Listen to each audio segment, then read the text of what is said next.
त्यामुळे काँग्रेसचा एकही नेता तिथे उपस्थित नव्हते आणि बोलवलं नाही काय असा देखील सवाल जो आहे बावनकुळेंनी केलेला आहे.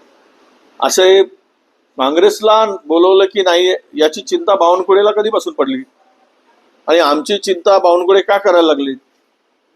आता बावनकुळेजींनी स्वतःची चिंता करावी.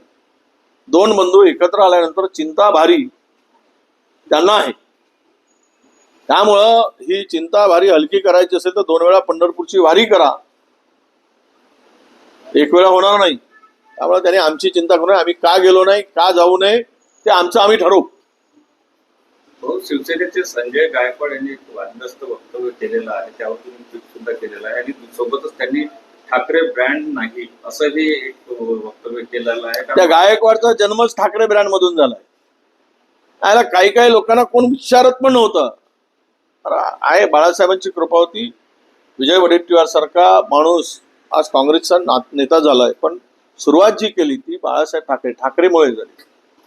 कधीच ठाकरेंनी जात पात धर्मपंथ पाहिला नाही बाळासाहेबांनी, आणि तो वेगळा विषय आहे. आता अलीकडे 2 भाऊ एकत्र आल्यामुळे इतका पोटशूळ आणि इतकी वेदना यांना काय होते तर यांचं यांना माहीत. आम्हाला त्या संदर्भात काही बोलायचं नाही. पण छत्रपती शिवरायांचं नाव घेऊन जिजाऊंचं नाव घेऊन भाषेच्या याच्यानी त्यांना मूर्ख होते का म्हणणं म्हणजे याच्या अकलेचे दिवाळे निघाले. रोकठोक महाराष्ट्राला सबस्क्राईब करा आणि बेल आयकॉनवर क्लिक करायला विसरू नका.